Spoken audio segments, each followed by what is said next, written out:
video, I'm going to show you how to type in your answers and how to show your work when you're taking an exam online for this particular course. So you're going to access all of your exams using the Lockdown browser application, but this is just a preview. I'm going to walk you through the practice exam and show you the different types of questions you might see on your actual exams and how to respond to them. So let's begin. If you take a look at question 1, you'll notice that there are multiple parts, part A and part B. So whenever you're typing in your response, you want to indicate which part of the question you're answering. So if I'm ready to answer question A, I'm going to indicate that this is my solution to A, and then I'll have one for B as well. Now let's say that I don't know what the answer to A is, so just go ahead and leave it blank, and hopefully you'll come back to it later. But now let's take a look at question B. I want to evaluate this function when x is 83 and y is 49. So you can actually type in your solution using your keyboard, or I highly recommend that you use this insert math equation function. Whenever you do this, you can actually type using math symbols more easily than using your keyboard. So you can actually just type in your answer, your final answer, if you feel confident in your answer. However, if that final answer is incorrect, then you will not receive partial credit. So students are encouraged to show their work. So here I may want to show what I'm substituting in for each variable. So negative 3.3 times 49 plus 4 times 83, and that's my work, and I'm ready to show my final answer. So one way to indicate what your final solution is by using that equal sign. So I always look to see what your final solution is after your last equal sign, and this is what I'm grading here. So here you'll see that I've shown my work and I've got my final solution.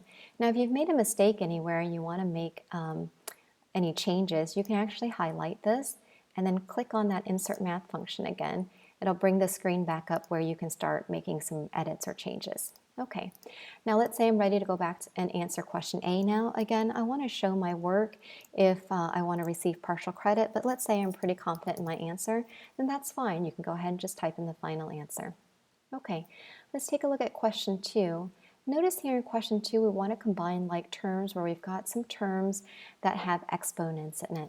So here I do encourage you to use the insert math equation function and show your work. So here I'm going to show how I'm combining all of my x terms and all of my x squared terms. So if I combine them, I've got 9x plus, now I want to show 10x squared. So I'm going to type in 10x, and I'm using the caret symbol, which is if you press shift and the number 6 on your keyboard.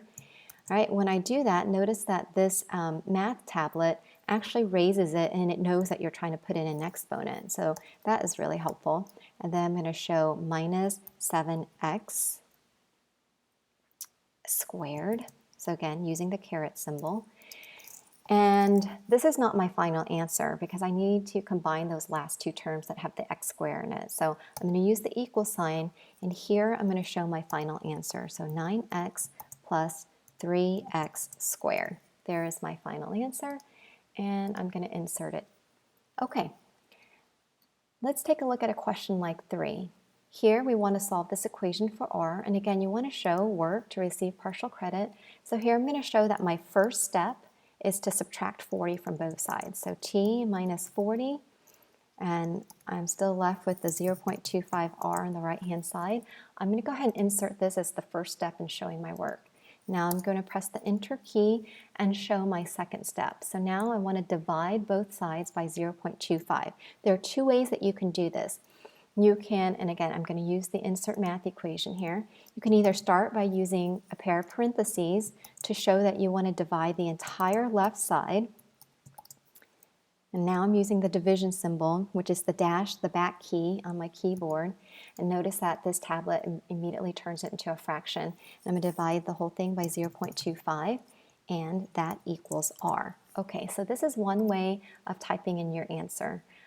Another thing that you can do is instead of using the parentheses, I'm going to open that insert math equation function again, is you can go up here and actually choose this fraction.